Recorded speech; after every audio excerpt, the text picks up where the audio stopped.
demos inicio de una vez con el fin de no demorar más el foro, si están de acuerdo. Muy bien. ¿Sí? Bueno, perfecto.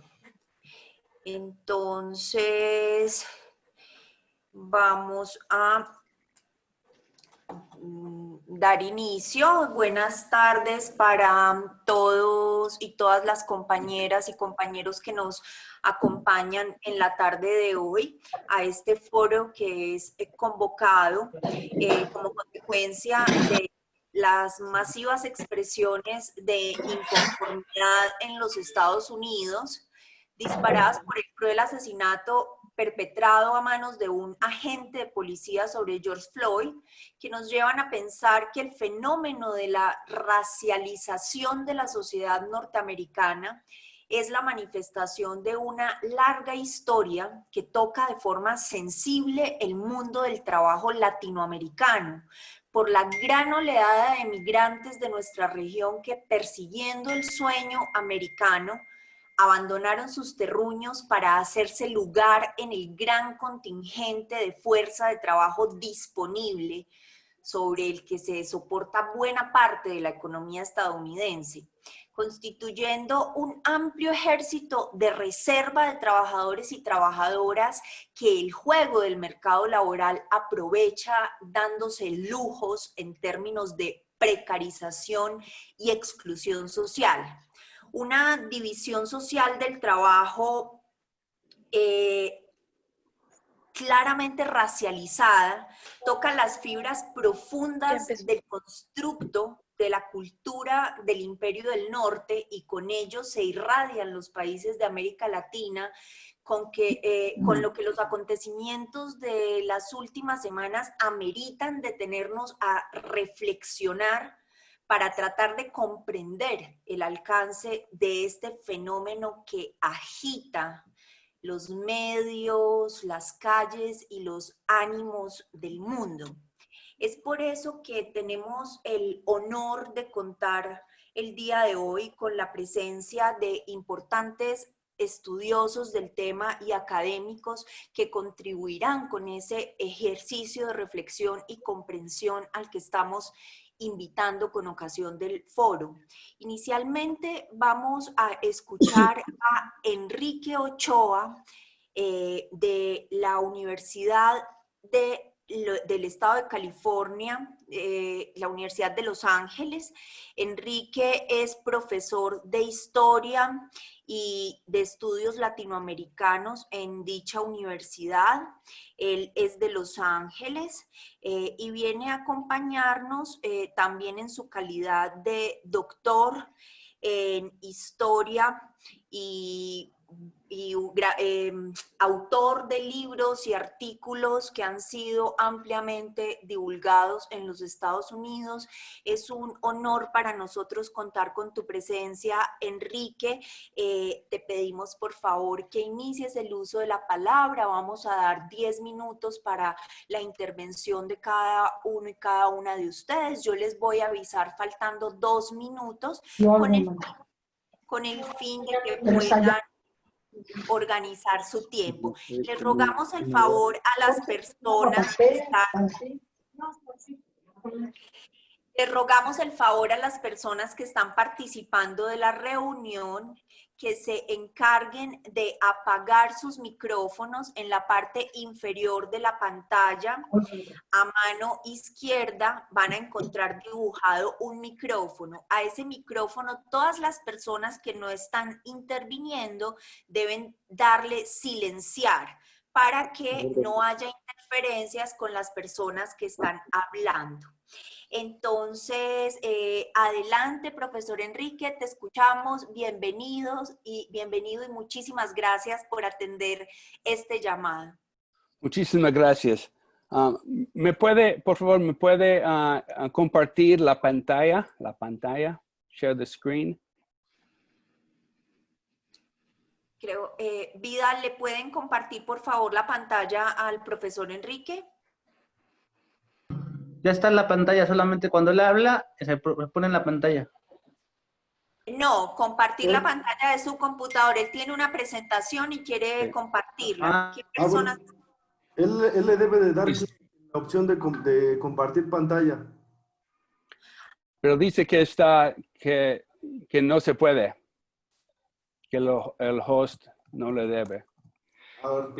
Tiene que hacerlo administrador temporalmente Ah, para que él mismo pueda compartir la pantalla. sí, ya le comenté aquí a Brad para que le dé los permisos. A todos. Sí, Todos perfecto. pueden compartir pantalla. Muchísimas gracias. Okay. Ahí está. Sí, sí lo puede ver. Claro que sí. Sí, sí, Enrique, se ve perfectamente en este momento ya. Excelente, excelente. Pues muchísimas gracias. Es un honor estar aquí con ustedes. Es un honor estar aquí con ustedes y compartir ese espacio y hablar un poco sobre lo que está pasando actualmente aquí en los Estados Unidos y lo que implica de los Estados Unidos y lo que implica para el futuro.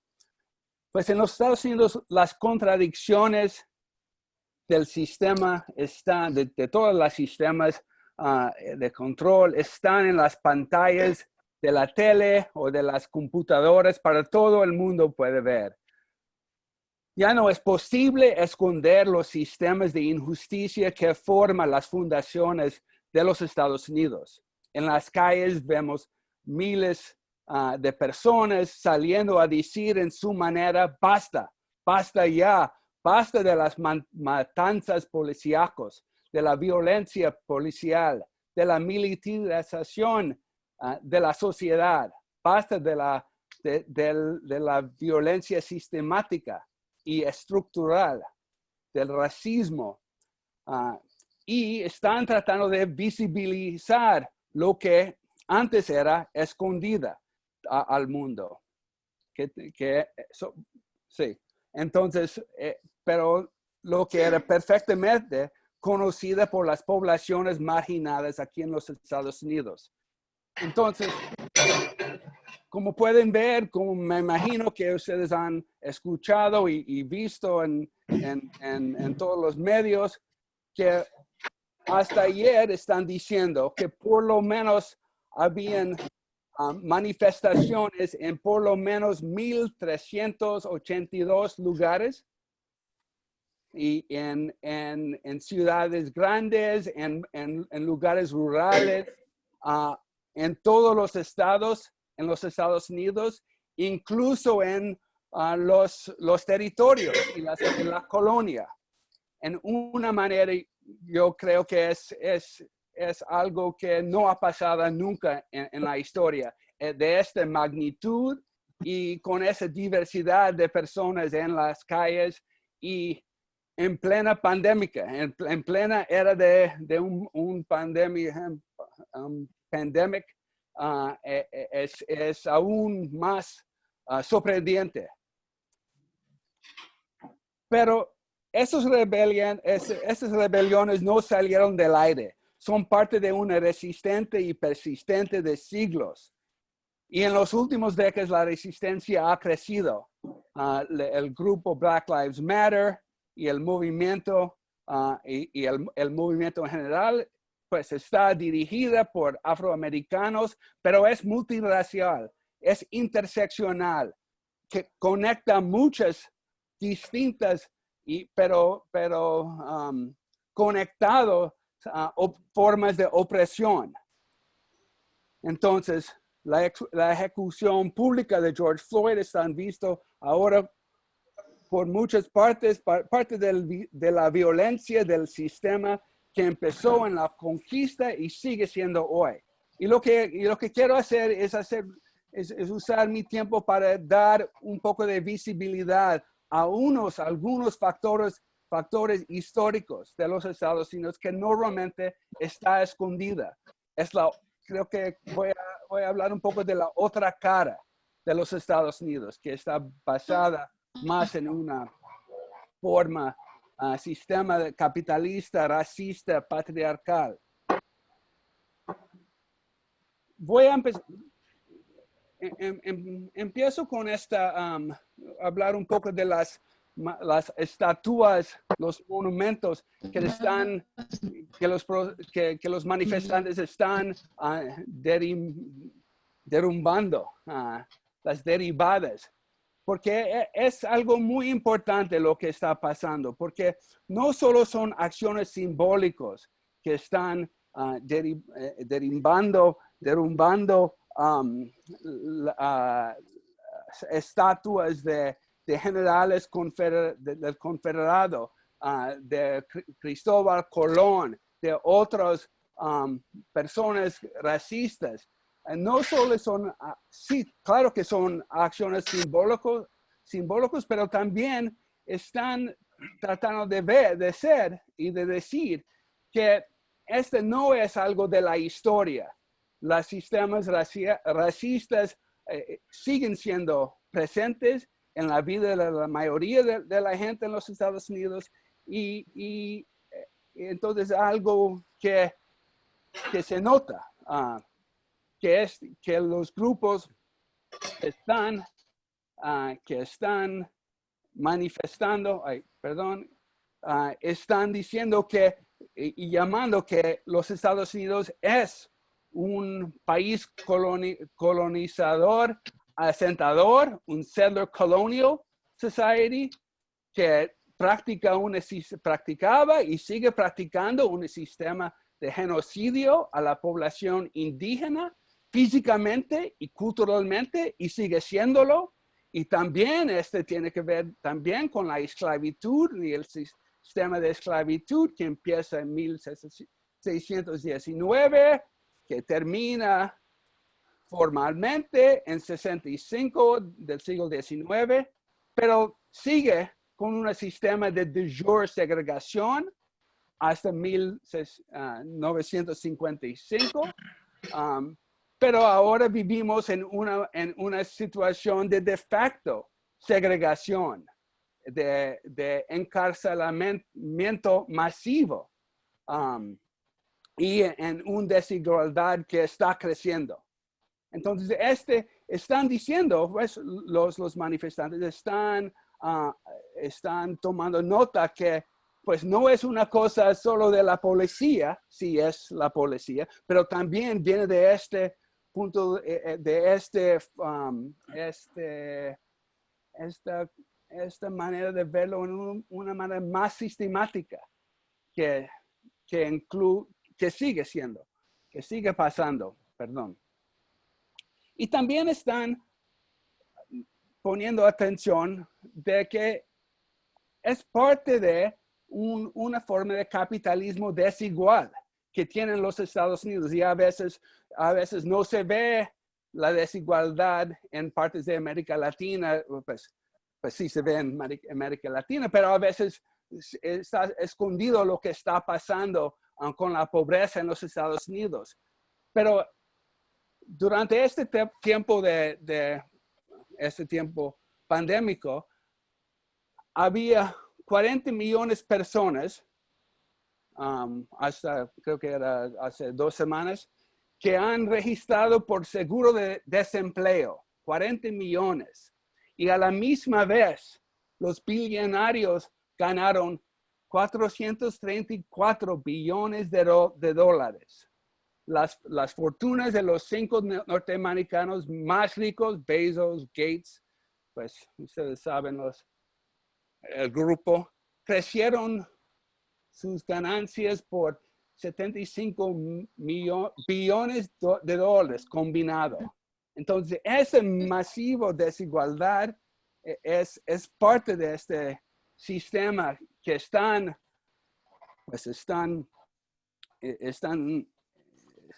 que la mayoría no está compartiendo.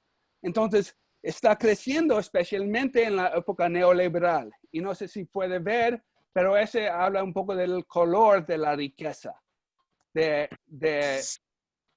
la riqueza y el crecimiento de la desigualdad, pero especialmente el crecimiento de la desigualdad entre gente blanca y de gente negra, que es 7 veces más grande ahora. Aquí en la derecha lo puede ver entre la gente blanca en comparación con gente latina. Entonces hay un color de la riqueza y seguramente de la pobreza.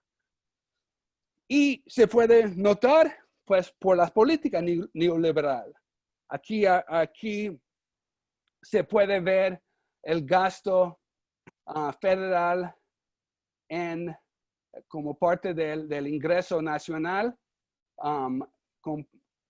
comparando la law and order, de la policía y seguridad con bienestar.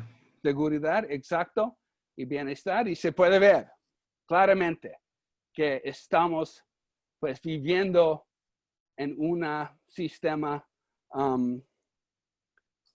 penal. Hemos salido del estado social al estado penal. Y se puede ver en cómo ha crecido la población que está penitenciaria, que ha crecido en una manera tan grande, lastimosamente, desde los 70s y especialmente desde los 80s, cuando estaban cayendo, pues, el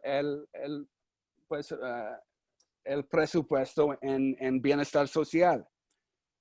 Y entonces los Estados Unidos tenemos la distinción, la mal distinción de ser el país que tiene más prisioneros. Son como 2.2 millones de gente.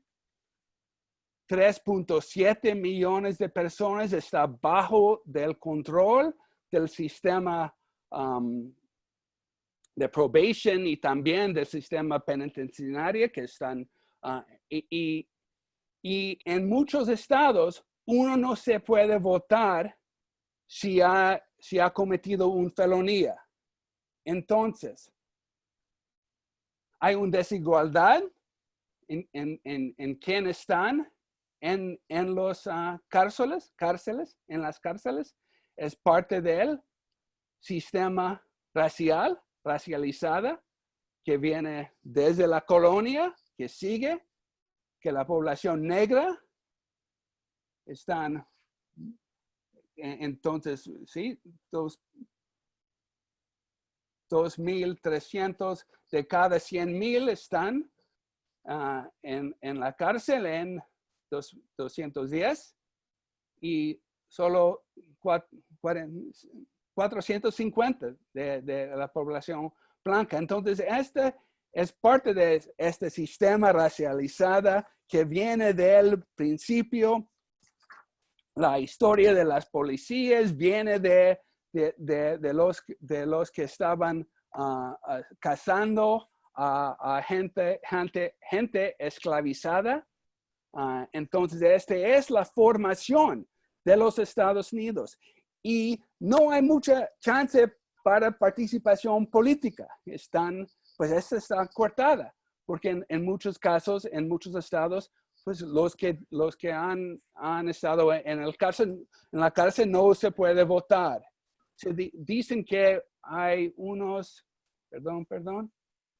6 millones de norteamericanos que no pueden votar porque tienen una convicción felonia, y 1 de cada 13 afroamericanos han perdido su derecho de votar.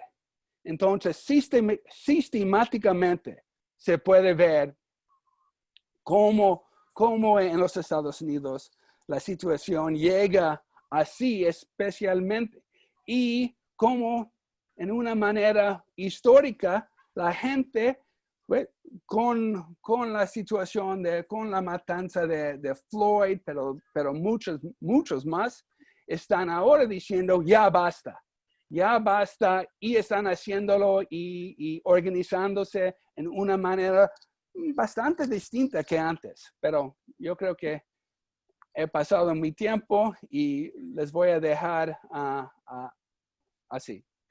Muchas gracias.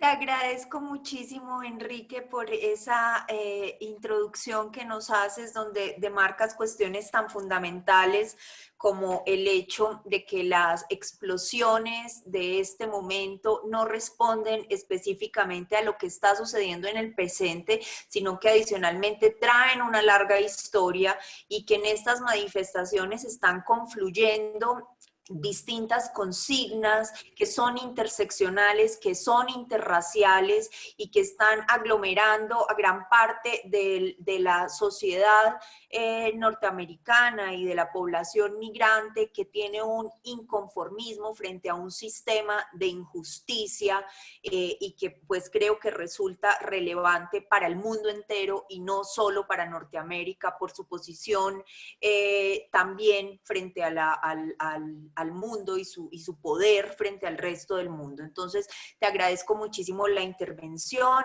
Vamos a dar la palabra al doctor Roberto Julio Chávez, es el presidente de la Asociación Nacional de Abogados Democráticos de México, quien también tendrá 10 minutos. Yo le extendí un poco el tiempo a Enrique porque obviamente es comprensible que la dificultad del idioma, siendo que hablas muy bien español, Enrique, te felicito, pero obviamente la dificultad del idioma pues demora un poco más la exposición, entonces era más que justo extenderle un poco sus minutos. Roberto, si no tiene excusa, así que doctor Roberto, adelante, te aviso cuando falten 2 minutos para terminar la exposición para que puedas concluir. Adelante. Muchas gracias. Saludos a todos los compañeros y compañeras que nos acompañan. Y mi exposición será breve, no rebasaré, prometo, esos 10 minutos. Y bueno, comenzaré un poco con el contexto que debe llevar justamente el sistema de justicia penal. Es decir, el sistema de justicia penal desde hace mucho tiempo ha buscado humanizarse. Sin embargo, a lo largo de la historia, específicamente dentro y posterior a la Segunda Guerra Mundial, pues ocurrió un fenómeno social que tuvo impacto en lo jurídico. El fenómeno social que ocurrió fue que hubo estados que cumplieron aparentemente con la legalidad, pero con ello trastocaron principios básicos como es la vida. Por ejemplo, estamos hablando del Holocausto, de justamente estados autoritarios que no cumplieron ni con la legalidad ni con la finalidad que debe tener cualquier sistema de derecho, que es la justicia. Bajo ese contexto, justamente los estados, y más allá de los estados, yo hablaría de los pueblos hermanos, pues lo que buscaron era evitar ese tipo de transgresiones que dañaban a la dignidad humana. Y así nos fijamos todos una tarea donde dejamos atrás esos viejos positivismos, en donde solamente imperaba la forma del derecho y buscamos la finalidad, que era la justicia. Es así que se instauraron sistemas donde la finalidad de todos los pueblos hermanos es justamente buscar la paz por medio de la justicia. Y en el momento actual que vivimos, ese es el mensaje que me interesa que se pueda mantener. En el momento actual que vivimos, vemos justamente un suceso donde una persona, por sus rasgos, es criminalizada, porque no podemos igualar un sistema de justicia penal a una criminalización. Lo que está ocurriendo en Norteamérica y lamentablemente en muchos países es la criminalización. ¿Y qué es la criminalización? Pues justamente buscar mecanismos que eviten que se dé el cumplimiento, la finalidad del derecho, que es la justicia, y únicamente están sosteniendo a pequeños grupos de poder para mantener privilegios. Y estos grupos están basados en la exclusión, ya estoy llegando un poco, en la exclusión Y esos son los temas que debemos de dejar atrás. En el caso del acto que nos convoca, pues desde luego nos agravia, porque vimos en cámara a una persona que justamente bajo una sospecha, sin ninguna razón, sino simplemente por su aspecto racial, fue sometida, juzgada y ejecutada frente a nuestros ojos, dañando principios básicos del derecho, como sabemos es el debido proceso, que implicaría que él hubiera sido escuchado en una audiencia, que se respetara el principio fundamental que debe buscar todo Estado, que es la vida de la persona. En ese sentido, nosotros como pueblos hermanos nos sentimos preocupados, en especial porque vemos que la justicia en Estados Unidos no es igual hacia los hermanos tanto afroamericanos como a los latinos. Los latinos estamos en desventaja clara, no se nos trata y no se nos respeta de la misma manera. Y esa preocupación le extiendo, y me parece que esa es la posición de la Asociación Nacional de Abogados Democráticos. Siempre buscaremos, por medio de la paz y el diálogo, buscar que mejoren las condiciones, pero no daremos un paso atrás en el respeto básico tanto de los derechos humanos y desde luego el defender la vida humana. Tenemos mecanismos, en el caso de, estamos previendo de que pueda haber violaciones a los derechos fundamentales de nuestros connacionales que están allá por situaciones económicas, por situaciones de violencia, y tenemos previstos mecanismos que se pueden utilizar. Así que con esto concluyo, debemos no desviarnos, porque eso que se aplicó no es derecho penal. Eso que se aplicó fue una ejecución extrajudicial, donde no hubo juicio, donde no hubo oportunidad que George se defendiera. Y me parece que eso es lo grave. Entonces, esa sería mi participación para no extenderme en el tiempo. Muchas gracias a todos. Muchas gracias, Roberto Julio. Yo quisiera destacar de tu intervención un llamado que nos haces a la teoría de la criminología, en términos muy lombrosianos, de cómo los rasgos físicos de las personas terminan haciéndolos identificables o no con potenciales criminales o criminales en potencia más bien, lo que por supuesto marca de una manera fundamental algo a lo que tú también te refieres, y es la violación de los principios básicos que generan una ruptura frente a la finalidad de justicia que debería buscar el derecho. Haces también alusión a la necesidad de defender la vida humana. Yo amplificaría un poco eso, Roberto Julio, a la vida toda, incluso a la vida no humana, porque el momento actual del capitalismo es devastador de la vida en general, de la vida en todas sus manifestaciones, y eso representa, por supuesto, parte de las consignas y de las banderas que tenemos que tener en alto los movimientos sociales, políticos, sindicales, comunitarios que en este momento están luchando por la transformación hacia mundos mejores. Vamos ahora a escuchar a nuestra querida hermana, amiga de lucha, Natasha Lucía Orbanan. Yo nunca he podido pronunciar bien tu nombre, Natasha. Tu nombre sí, tu nombre lo pronuncio muy bien porque lo quiero mucho. Sabes que tengo afectos literarios con tu nombre. Yo igual a usted. Pero el apellido no mucho. Natasha es expresidenta del Gremio Nacional de Abogados de los Estados Unidos, una defensora de derechos humanos, activista en muchas organizaciones defensoras de derechos humanos, absolutamente comprometida con el proceso de independencia de Puerto Rico, una amiga valiente, peleadora, de esas con las que todos queremos contar. Entonces, Natasha, Luisa, bienvenida, te mando un abrazo inmenso de todo corazón, te escuchamos, te aviso faltando 2 minutos para que concluyas la intervención, son 10 minutos que tienes para intervenir, yo te aviso cuando vayan 8, ¿sí? Ya, perfecto, gracias Luisa, gracias. No, y el sentimiento es mutuo, sabes que te quiero mucho, te queremos.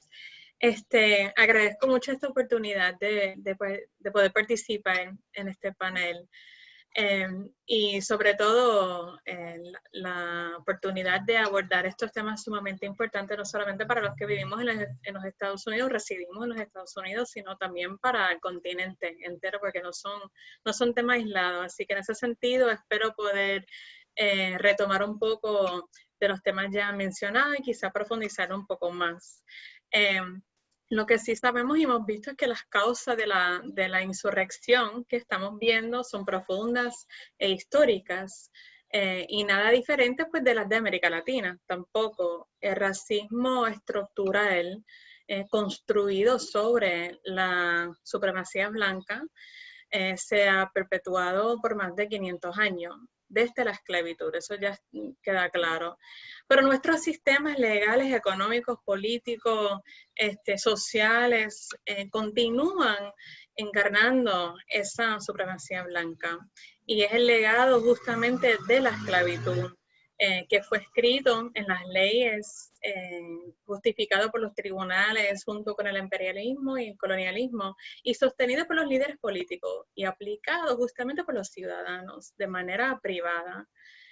No son fenómenos nuevos, es solo la continuación de una violencia, pero ahora se está visibilizando más porque ya se puede grabar, se puede compartir, se puede denunciar de manera pues más rápida. La conciencia pública también, sobre todo la conciencia blanca, ha crecido y ha sido desafiada para que pues reconozcan lo que nunca han tenido que admitir antes y en lo que fueron cómplices. Así que también las imágenes que se están viendo daña, sabemos, la imagen que se quiere vender los Estados Unidos al mundo de ser el faro de la democracia, de la libertad, de los derechos humanos, que todos sabemos que es propaganda utilizada justamente para justificar la intervención en otros países y para proporcionar una cobertura moral que les facilite implementar exactamente lo contrario en otros países de lo que está pasando. Así que, dado que muchos de nosotros y nosotras que estamos aquí somos abogados y abogadas, es importante que nombremos la complicidad y la intencionalidad de la ley para sostener la parte racial que existe, que no es solamente el discrimen, la discriminación, es la parte que existe en los Estados Unidos, que es el legado de la esclavitud construido sobre la ley. Vemos esto de muchas maneras, todas las cuales se están denunciando en las calles, en las reuniones, en los varios consejos municipales, en los centros de trabajadores y trabajadoras y en las urnas, al fin. Entre las formas se incluye las formas de apartheid, se incluye, por ejemplo, la inmunidad que recibe la policía, porque así todas sus acciones, sin importar cuán atroz sea, esta inmunidad podría ser fácilmente borrada por la legislatura, para el Congreso, pero no han querido hasta ahora. Y tienen las varias manifestaciones de la violencia del Estado, tienen patrones largos e históricos, inclusive perfil racial, violencia racista, etcétera, sobre la ciudadanía. La policía, por ejemplo, actúa como un ejército o más, hasta una fuerza paramilitar, y recibe respaldo total del Estado. La ley que les proporciona cobertura para su violencia, los fiscales que los defienden, los jueces que les creen sobre los ciudadanos en los juicios y en el momento de testificar, y los mismos políticos que los protegen.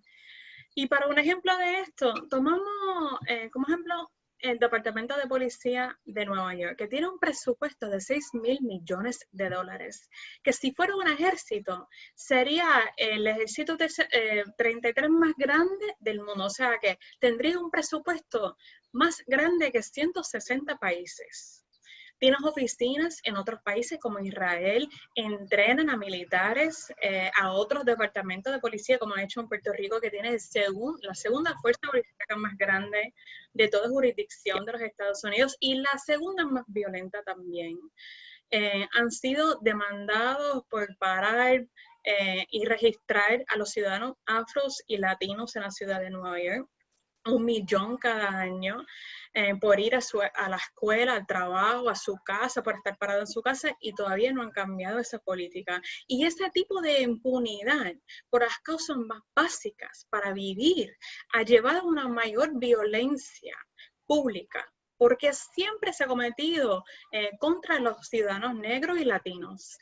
Y esa impunidad no es solamente para los funcionarios estatales, también se extiende a los ciudadanos blancos que han sido envalentonados, empoderados para actuar y comportarse de la misma manera, porque saben que el Estado lo va a respaldar y lo va a proteger en el momento. Así que por actos como asfixiar a la gente, disparar a las personas por comer un dulce, correr en su vecindario, caminar, conducir, trabajar, pararse, arrodillarse, protestar, detenerte, protestar, todo, respirar, los asesinan con impunidad, que no es diferente de lo que sucede en las comunidades afrodescendientes en Colombia, en Brasil, en Puerto Rico, en la República Dominicana. Es parte del mismo legado. Pero también este momento es histórico, es también el resultado de una profunda organización y movilización. Las vidas negras, el movimiento de las vidas negras importa, es un movimiento que comenzó hace casi 10 años en torno a la violencia policial y estatal, pero es mucho más que solamente eso, de denunciar el abuso policíaco. Se trata de las desigualdades sistemáticas, entrelazadas, y la opresión estructural que se integra en el tejido de esta sociedad. El capitalismo, la supremacía blanca, el imperialismo, el racismo, el patriarcado, el colonialismo, los entiende como todos alimentándose unos a otros. Y las personas negras, que son pues el objetivo principal que tiene como un blanco, que digamos, en su cuello, en su espalda en sí. Entonces la plataforma del movimiento por las vidas negras es la visión más radical realmente que hemos visto de la izquierda estadounidense desde, diría yo, los años 60, 70, porque justamente entienden estos fenómenos como parte de un patrón y que van mucho más allá de nuestras fronteras. No es un fenómeno que se limita solamente a un contexto doméstico, sino denuncian a todas las instituciones, las estructuras y los sistemas que son cómplices y colaboran en su opresión perpetua. Y busca no replicar esos sistemas fallidos, ni ser reformistas, sino ser abolicionistas, y busca imaginar un otro mundo posible. Y partiendo de la premisa de que cuando la comunidad negra se libera, todos nos liberamos. El otro punto que quisiera destacar rápido antes de que entre mi compañera, que seguramente profundizarnos más, es el tema de la explotación de trabajo, y que este fenómeno ocurre justamente en plena pandemia, donde lo que hemos visto en los Estados Unidos es que la explotación del trabajo y la vida de la comunidad negra y latina e inmigrante también, pero sobre todo la comunidad negra, se ha reforzado. Esta explotación y esta opresión se ha reforzado dentro de la pandemia, que es otra crisis también emblemática del Estado fallido, de donde el Estado nos ha fallido a todos y todas, que nunca a propósito se construyó un Estado y unas estructuras que pudieran asegurar nuestra supervivencia. Pero lo que se ha visto dentro de esta pandemia es que justamente la comunidad negra se está muriendo desproporcionadamente al triple o más de las tasas que el resto de la comunidad del país, y no se explica, sino destapa lo que siempre ha estado detrás de la superficie, que es el racismo estructural. No sé cuánto tiempo me queda, pero puedo... 2 minutos más, pues rápido. sigo en decir que dentro de la pandemia y lo que estamos viendo que no es un fenómeno aparte y separado de lo que se está viendo en las calles, porque es los mismos fallos del Estado que se están denunciando, ¿verdad? De que el Estado nos deja morir, sea por la falta de servicios de salud, que entonces cuando llegue una pandemia así, nos cobran a nosotras más la vida, y somos nosotros que la comunidad negra que se está muriendo más, que se está desapareciendo más, que no viven en condiciones adecuadas y dignas para poder superar una pandemia así, que son trabajadores y trabajadoras en condiciones bien explotadoras, que no reciben un sueldo digno, en condiciones inhumanas, etc.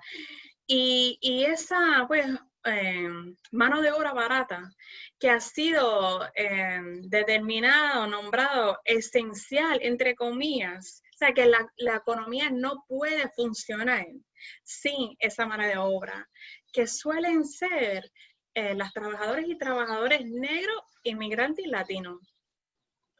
Pues lo que sabemos es que también estos trabajadores y trabajadoras son aquellos cuyo trabajo hace funcionar a la sociedad, pero que también este trabajo ha sido históricamente invisibilizado, ha sido hasta perseguido a propósito, dejado afuera del marco legal que protege a los trabajadores y trabajadoras, o sea que tampoco reciben los beneficios de su propia labor.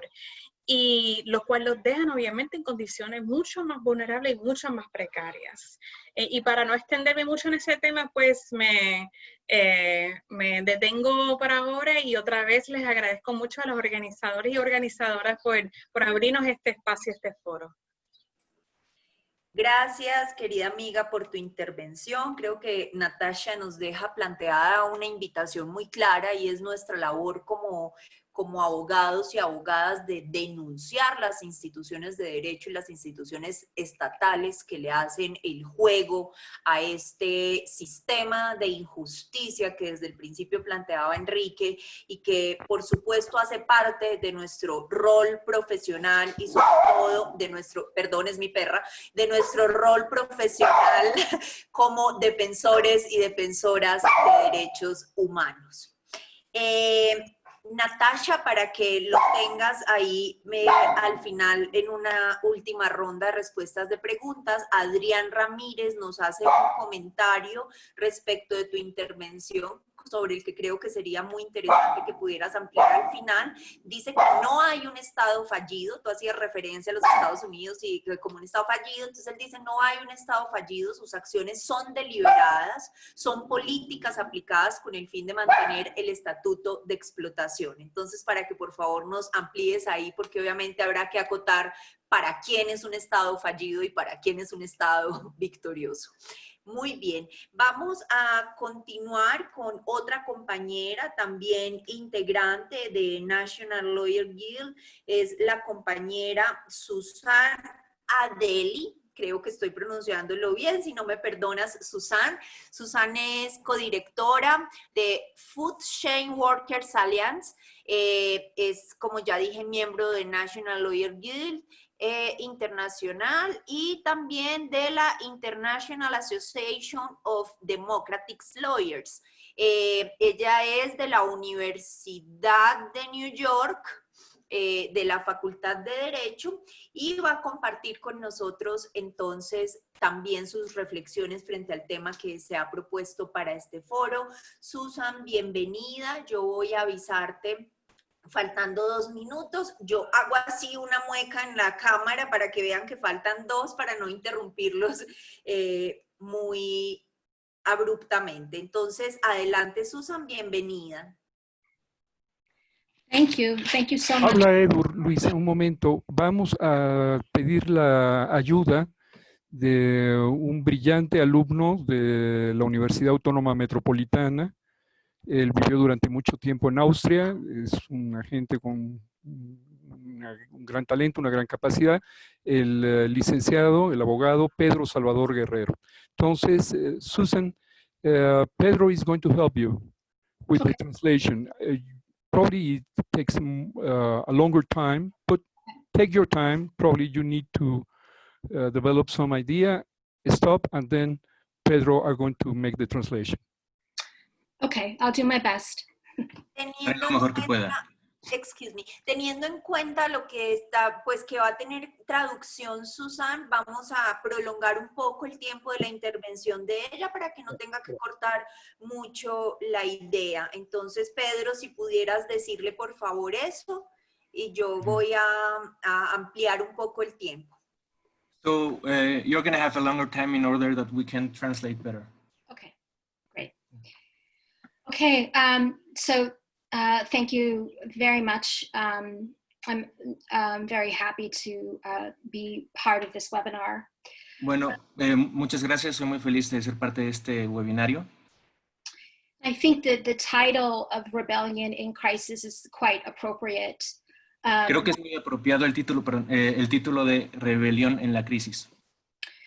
So I'm going to begin by just making a couple of statements about this current rebellion against police violence, and then talk about the crisis that we're facing as a result of the virus of racism and the virus of COVID-19, and particularly how that is impacting workers in the US. Ok, haré primero una referencia a lo que está sucediendo actualmente en la rebelión en contra de la violencia policial, y después haré referencia tanto al virus del racismo como al virus del COVID y cómo afecta a la clase trabajadora. The current uprising against racist police violence, I would say, is indeed a turning point in the struggle against racist state violence. I'm sorry, I'm gonna make it a little because I'm not a professional translator.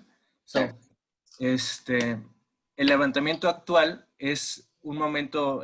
Oh, sorry, could you repeat, please, the sentence? The current rebellion, I think many people would say, is a turning point in this long historical struggle against racist state violence. Okay, el levantamiento actual, la revelación actual, es un momento de cambio en una historia larga de opresión. I grew up in New York and recall being on the streets as a youth after similar murders took place in places like the Bronx. And I also, I'm a labor organizer, but I've spent a great deal of my life also as an American of Arab descent, also fighting against US foreign policy in the Arab world, and particularly as how that policy has manifested against violence against the Palestinian people. Okay. Yo soy de New York y he sido llamada a las calles desde joven, particularmente por muertes muy parecidas que sucedieron en el Bronx. También participo como organizadora en materia laboral y como soy de ascendencia árabe, he protestado también en contra de la política exterior, particularmente en el tema de la discriminación y las opresiones al pueblo palestino. And one thing I want you to know is that hundreds of police departments in the United States have been trained by the Israeli occupying forces in the very tactics of brutality and surveillance that they use in the United States, including the New York and Minneapolis police departments. Minneapolis is where George Floyd was killed. Quiero hacer énfasis en que las policías en Estados Unidos, varias de ellas, han sido entrenadas por personal de Israel, de las fuerzas bélicas de Israel, y particularmente como lo son el Departamento de Policía de Nueva York y de Minneapolis, siendo Minneapolis en donde fue asesinado George Floyd. And I also want to point out that our police forces, as well as our prison keepers, especially those who have engaged in torture against Black prisoners and other prisoners, many of them have a record of serving in US imperialist military forces. También quiero hacer énfasis en que las fuerzas policíacas, particularmente las personas que se dedican a cuidar las cárceles, que generalmente torturan u oprimen a las personas en la cárcel, han adquirido este tipo de entrenamiento. We are very inspired by the mass protests that have been taking place. And we understand those protests to be both motivated by the ongoing state violence that we see, as well as the types of structural institutional racism that has been exposed as a result of the virus and who has been dying from it. Ok, estamos inspirados por las protestas masivas que están sucediendo ahora, que son motivadas en parte por una violencia continua y en parte porque exponen los tipos de racismo estructurales que se ven reflejados a causa del COVID, tanto por las personas que se enferman, por las personas que mueren a causa de este virus. Which is disproportionately members of Black and Latino and communities in the US, as well as indigenous and low-wage workers. Esto porque desproporcionalmente afecta a la población latina, a la población afroamericana, a la población originaria, así como a la clase trabajadora de menos recursos. In New York City, we have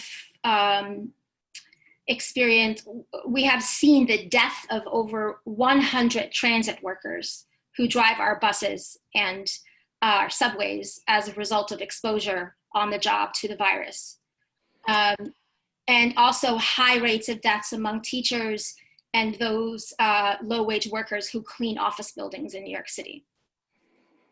En Nueva York hemos visto más de un centenar de muertes de trabajadores y trabajadoras de tránsito, ya sea del metro o de los autobuses, en relación de la exposición que tienen al virus, asimismo de maestras y maestros y del personal de limpieza.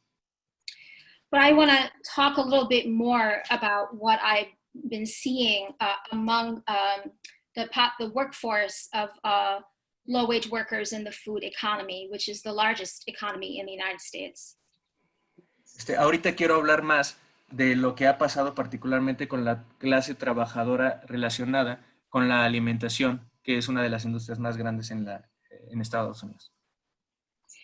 And I don't want to forget to say that as much as we have been inspired by this anti-police rebellion, we've also been inspired by what we see also as in the recent months being a strong upsurge in worker militancy and worker organizing, and not necessarily in connection to large trade federations or unions, but workers organizing their workplaces independently, even in workplaces where workers have never been organized before, in response to how their health and safety and incomes have been challenged under the virus. No solamente quiero mencionar que nos sentimos inspirados por la rebelión en contra de la policía, sino también por el resurgimiento de una militancia de las y los trabajadores, no únicamente en el caso de los sindicatos grandes, sino también en el caso de los sindicatos de menor tamaño o aquellos en donde son sectores nuevos, esto en razón de que se ve comprometida su salud y o sus ingresos a causa del COVID. I work for an alliance of 33 worker-led organizations throughout the US, with 2 members also in Canada. These organizations are either led by or organized in support of workers in the food economy. So what I mean by that is any labor that exists in the supply chain, from farm work to packing, to distribution, to warehousing in retail, street vending, restaurant work, and other types of food service. Yo trabajo en una alianza de 33 organizaciones lideradas por trabajadoras y trabajadores, incluso algunas de Canadá, particularmente relacionadas con la economía alimentaria. Esto en cualquier momento de la cadena, es decir, desde la agricultura hasta la distribución, hasta los restaurantes y cualquiera otra que esté relacionada con la alimentación.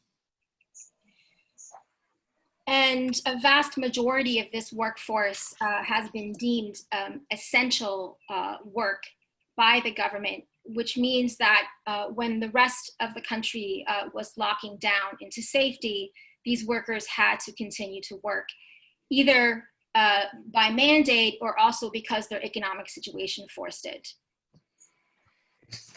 Y una gran mayoría de este sector, de esta fuerza trabajadora, ha sido nombrada por el gobierno como esencial. Es decir, que tuvieron que, quedan 2 minutes left, es decir, que tuvieron que quedarse trabajando ya sea porque el gobierno lo dictó o porque su situación económica lo requería. And so what we've seen as far as the impact, particularly on this workforce, if I look at it on a spectrum, on one side of the spectrum, there are hundreds of thousands that have been completely abandoned by their employers and by the government, and particularly those workers who are undocumented, who are who are working in informal industries and don't have access to services like unemployment, and oftentimes don't have access to healthcare, or even have access to food. On the other side of the spectrum, we see another kind of abandonment. And that is a situation when workers are being forced by the conditions of their employment or by their economic situation to continue to work in meat processing plants, on farms, in warehouses that have, from the beginning, implemented either none or very little protections for workers. Lo que podemos ver es una especie, bueno, respecto del impacto que se está teniendo en esta fuerza de trabajo, es una especie de gradualidad. En un extremo de esta gradualidad están aquellas personas que están en completo abandono. Particularmente estamos hablando de las personas indocumentadas o que participan en la industria informal, a quienes tanto el gobierno como la sociedad en general ha abandonado, y quienes no tienen acceso a ninguna herramienta de asistencia social, ya sea en materia de desempleo, de salud o de alimentación. Por otro lado, están de este espectro, están aquellas personas trabajadoras que están abandonadas parcialmente, es decir, por un lado están siendo forzadas a trabajar, particularmente en la industria agricultora, en la industria de carne, pero por otro lado no se están tomando ningún tipo de medidas para proteger su salud ni su economía. For instance, in the food processing sector, we have attributed at least 13,000 cases of the virus to food workers being exposed on the job in food processing, and similar numbers in other areas of the food economy. And even as some cities in the US are reporting lower numbers of virus infections. I didn't hear you because some sounds. Sorry. So even as states and cities are reporting a decrease in virus infections, we still see increases of virus infections of food workers, and particularly in places like meat processing plants and on farms. En el sector del procesamiento alimentario se han registrado alrededor de 13,000 casos de COVID, de infectación de COVID. Esto es también similar en otros sectores de esta cadena. Y a pesar de que ciudades y estados han mencionado que existe un decrecimiento, particularmente por lo que hace a este sector de trabajadoras y trabajadores en la alimentación, sigue habiendo un incremento de casos, como lo es en el sector de procesamiento de carne, como en la agricultura. And the agencies that are tasked with creating the standards or the guidelines for protecting workers have completely failed to act as they need to.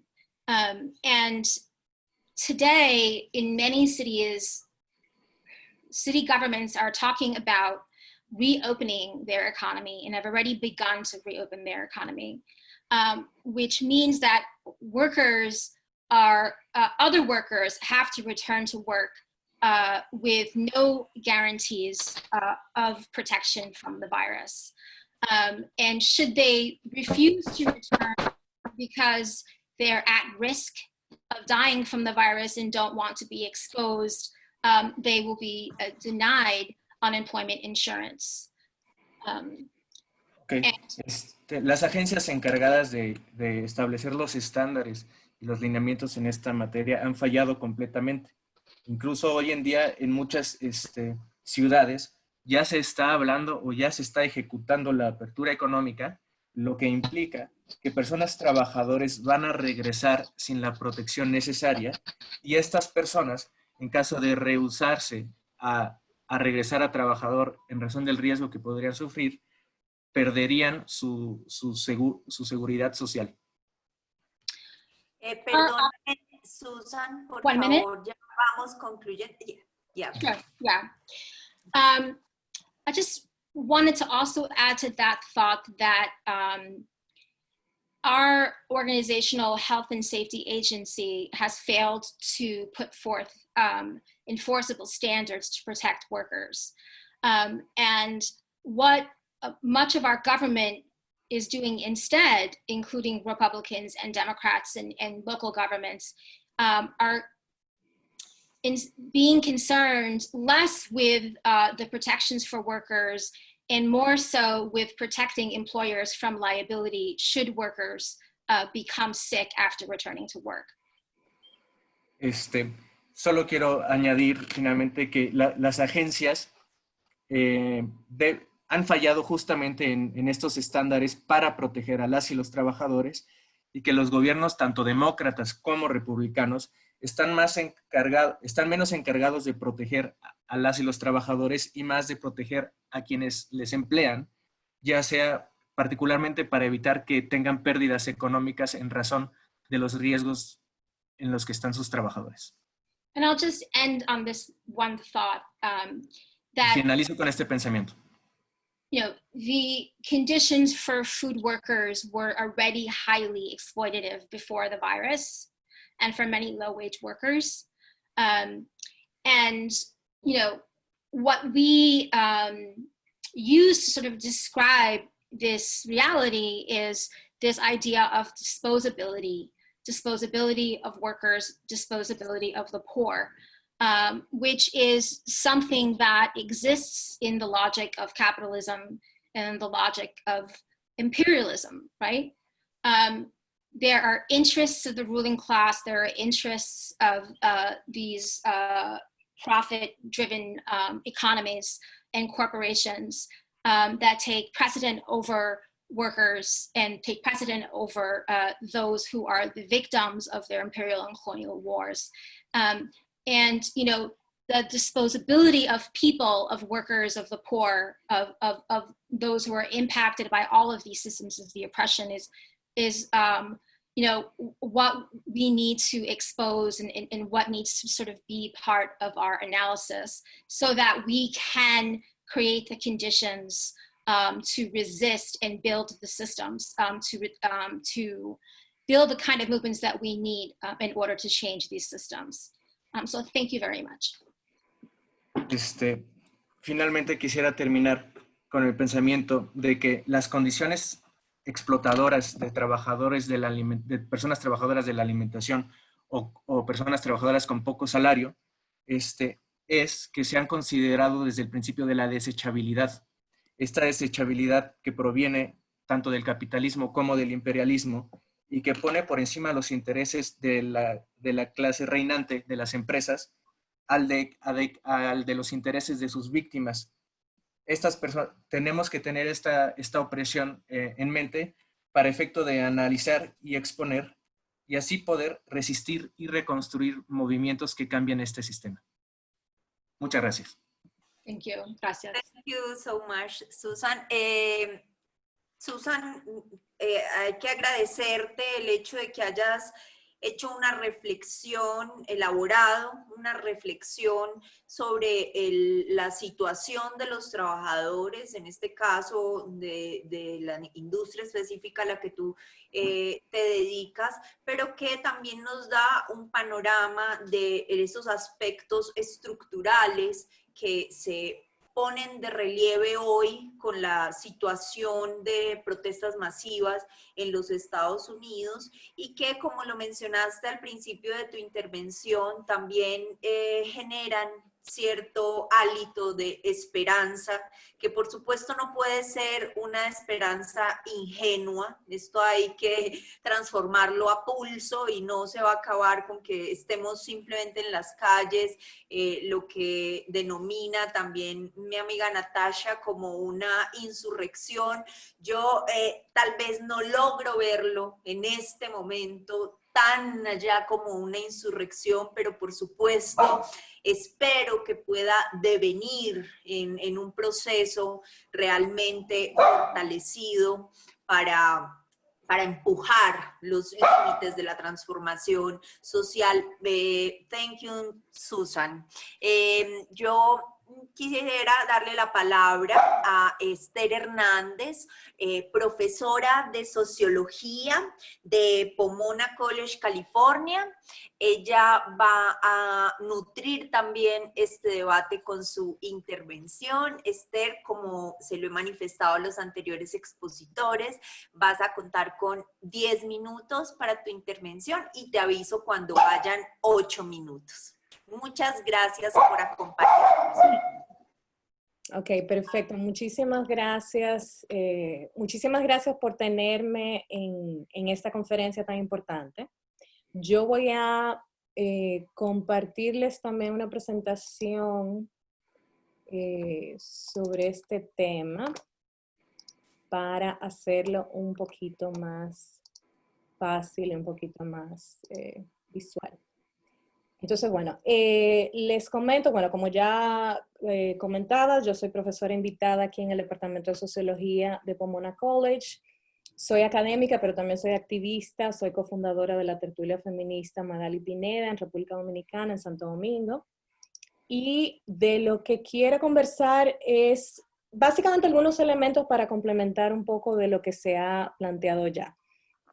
Ya varias personas en el panel han planteado, y aquí yo simplemente lo enfatizo, que el problema que estamos viendo y que estamos viendo visibilizado, porque siempre ha estado ahí, el de la desigualdad racial, el de la opresión racial, no es un problema solamente de Estados Unidos, es un problema global.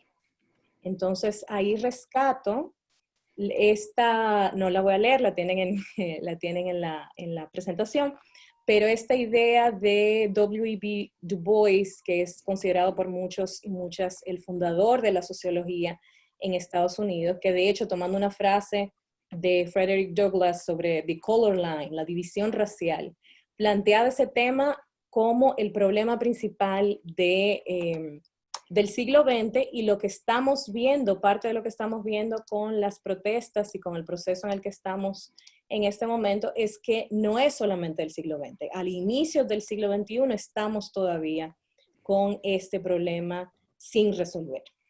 Desde la región también ha habido muchísima reflexión sobre este tema, aunque quizás no tenga la visibilidad que tiene la reflexión sobre los temas raciales en Estados Unidos. Aquí yo estoy citando de un artículo muy famoso de Aníbal Quijano y Immanuel Wallerstein, que plantean que justamente incluso el racismo y la clasificación étnica, o sea, como sistemas de clasificación social, económica, política, realmente surgen en las Américas y surgen en América Latina, de hecho. Entonces, ese precisamente para clasificar a la mano de obra en diferentes colectivos. La foto que incluyo, de hecho, en esta diapositiva es de un libro reciente que plantea justamente, que enfatiza esta reflexión y el hecho de que esta reflexión es global, es sobre iba a decir el sur global, pero en realidad en el mundo entero tenemos este tema de la opresión racial y de la desigualdad racial. Es un libro reciente de unos colegas, José Itzigson y Caridad Brown, rescatando ese legado del trabajo de Du Bois. Pero también esa reflexión ha continuado, como decía, en América Latina.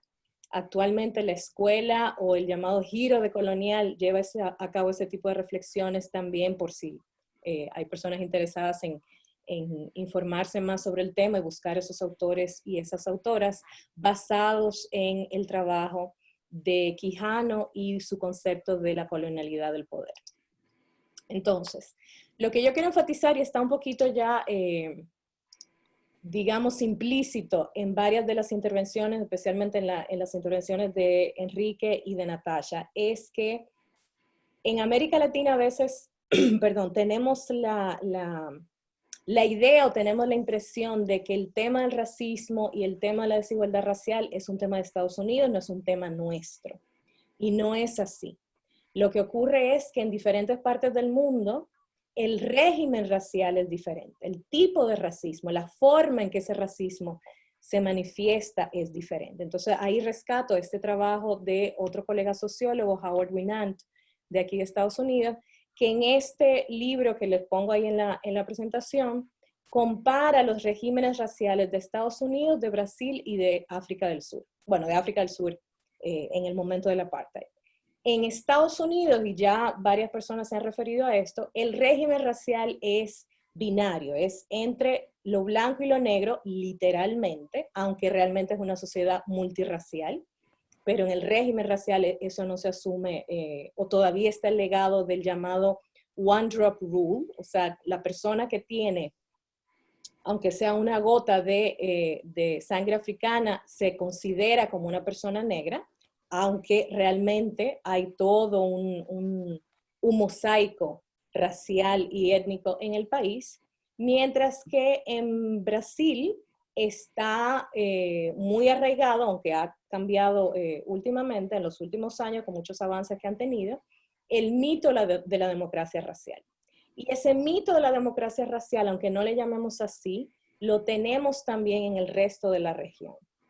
Incluso aquí, por eso menciono entre paréntesis a la doctora Mónica Moreno Figueroa de México, que en una conversación el año pasado aquí en Pomona College nos planteaba, bueno, esa frase famosa que usamos mucho en Latinoamérica de mejorar la raza, eso viene de la clasificación colonial, eso no es una casualidad, viene de la clasificación de que en América Latina sí se podían dar esas combinaciones entre personas de diferentes razas, en muchos casos sabemos que por violencia, por violación, pero a partir de esa clasificación colonial, en una de esas combinaciones sí se podía supuestamente volver al ideal, a lo que se veía como el ideal de la persona blanca o la comunidad blanca.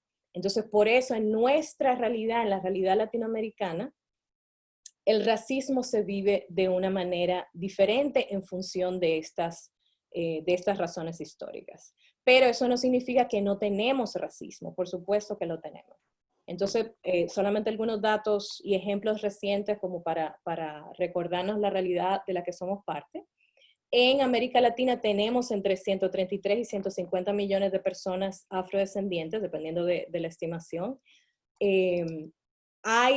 Continúan habiendo ejemplos muy claros de que el racismo sigue siendo un problema en la región. De hecho, esta misma semana, como les mencionaba, yo soy de República Dominicana, esta misma semana en lo que iba a ser una manifestación pacífica en conmemoración de George Floyd en contra del racismo, como ha habido en muchísimas ciudades alrededor del mundo, no solamente en Estados Unidos, un grupo ultranacionalista en República Dominicana atacó a las personas que estaban en la manifestación. ¿Por qué? Porque las ven como una amenaza siquiera al plantear la posibilidad de que hay racismo en el país y, por supuesto, racismo en la región. En Brasil, cuando una mira las estadísticas, la policía mata incluso más personas afrodescendientes que en Estados Unidos cuando comparamos la distribución de la población.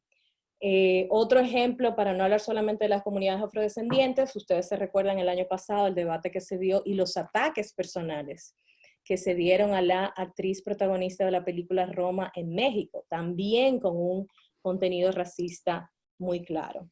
Y en otros países de la región, ni siquiera se conoce la historia de la comunidad afrodescendiente, e incluso muchas personas ni siquiera saben que en su país hay una comunidad afrodescendiente.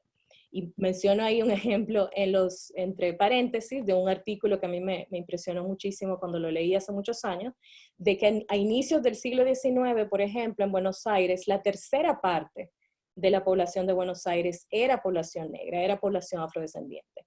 Pero esa historia realmente no necesariamente se conoce. Entonces, planteo estos elementos para que nos sea más fácil ver las conexiones entre lo que han planteado ya las compañeras y compañeros y nuestra realidad en América Latina. Y como sabemos, esa realidad también es, pero en el contexto de Estados Unidos, la realidad de la diáspora latinoamericana en el país, que dio origen, como ustedes saben, a la comunidad latina en Estados Unidos. La comunidad latina de Estados Unidos es ya de más de 50 millones de personas. De ese contingente, 3 millones de personas somos afrodescendientes. Y aunque no seamos afrodescendientes, la comunidad completa sufre también las consecuencias del racismo, como ya plantearon otras compañeras y compañeros en el panel. También es importante, no voy a leer todo eso, pero quería traer algunos ejemplos. Gracias, Pedro. Gracias, gracias, gracias. Ahora te iba a reconocer yo. Perdóname, Esther. 2 minutos. Edu, por favor. Edu, por favor, silencia tu micrófono. No hay problema. También quería poner algunos ejemplos. Sí, 2 minutitos para cerrar, por favor. Gracias. Ok, voy a ir un poquito más rápido. Solamente quería presentar algunos ejemplos porque también en Estados Unidos ocurre mucho y nos ocurre también en América Latina que queremos ver en competencia la comunidad afroamericana y la comunidad latina. Y realmente ha habido un sinnúmero de momentos de colaboración. Aquí voy a pasar más rápido porque ya otros compañeros y compañeras lo han planteado. Las protestas han sido multirraciales y han sido multigeneracionales, y las personas jóvenes de color, incluyendo las personas jóvenes de la comunidad latina, han sido parte fundamental de las protestas. Y líderes del movimiento de hace mucho tiempo, como Rosa Clemente, son también afrodescendientes o afrolatinas. Y también quería destacar este elemento porque en la prensa a veces se destacan más los saqueos y las instancias de vandalismo que la gran mayoría de las protestas que realmente han sido totalmente pacíficas. Y voy a cerrar con esta diapositiva que es, otra diapositiva, pero que son solamente fotos de esto, y es el tema de que ya las protestas, y Enrique se refería a esto también, han empezado a generar cambios. Han cambiado el debate totalmente, el debate político que se está teniendo en Estados Unidos sobre el racismo.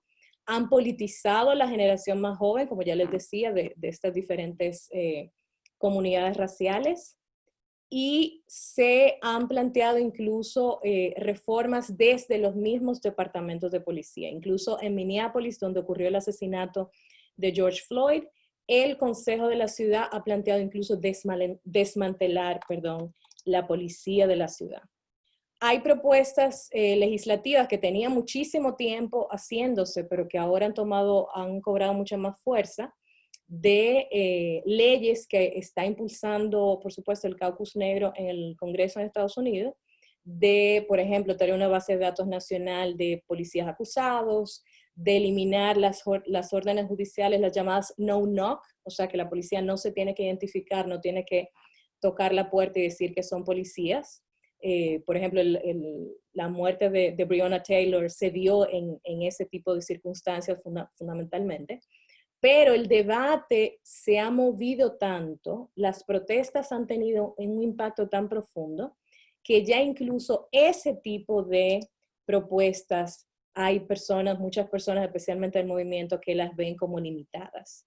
Entonces se ha dado un paso, un cambio del tipo de propuestas más tipo reforma, como esta que ustedes ven a la izquierda de 8 Can't Wait, o sea, estas 8 propuestas de cosas que los departamentos de policía y los ayuntamientos de las ciudades pueden implementar rápidamente. Algunas de ellas ya se las mencioné.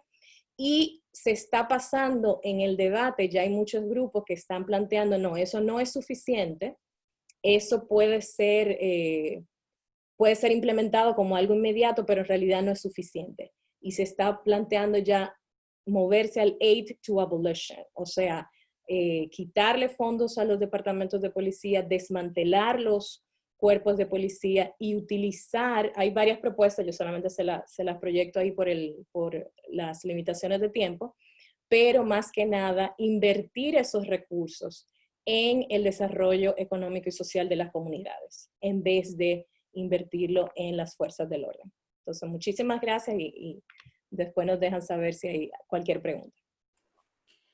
Muchísimas gracias, Esther, por tu presentación tan juiciosa y tan provocadora en esos escenarios del grupo de estudios decoloniales, donde se demarcan como tres ítems del proceso de colonialidad, como la colonialidad del poder, la colonialidad del saber y la colonialidad del ser.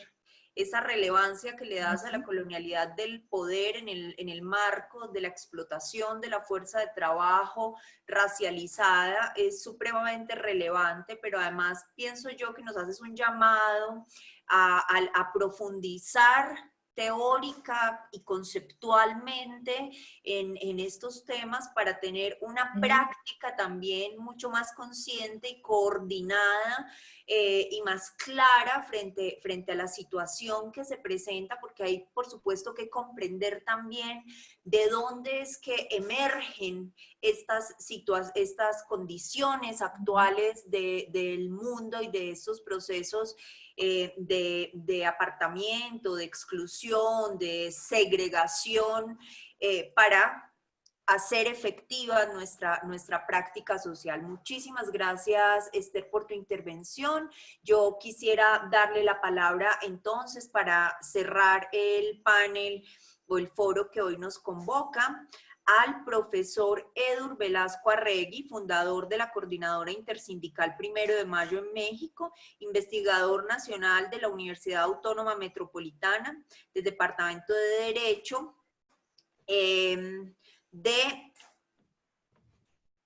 esto lo tiene que pronunciar un mexicano, Azcapotzalco. Perdón, Edur, lo siento, Ciudad de México. Entonces, Edur, tienes la palabra, adelante, te aviso faltando 2 minutos y muchas gracias. Nada más, Luisa Fernanda, antes de que empiece a correr mi tiempo, hace unos minutos le pedí a Vidal, ¿no?, a nuestro querido amigo Vidal Rojas, si podría avisar al anfitrión para que me habilitara para compartir la pantalla con ustedes. En el momento que eso sea así, le pido que me avise. Ya está habilitada la función, doctor. Ya está habilitado. Bueno, antes de que pase propiamente a compartir la pantalla, quiero comenzar con una reflexión. Y es la absoluta ceguera que hay en lo que es la atmósfera pública en México de graves acontecimientos que son inminentes. Cuando estalló la crisis de 1929, en octubre, el impacto sobre la comunidad mexicana en Estados Unidos no fue inmediato, fue diferido. Por cierto, la comunidad mexicana había crecido mucho en Estados Unidos a lo largo de los años 20 por una política migratoria muy particular que implementaron los Estados Unidos durante toda esa década para evitar la migración de obreros europeos hacia Estados Unidos, aquí no contaminados por algún virus en particular, sino por el gran peso de los movimientos socialistas y comunistas en Europa a lo largo de toda esa década.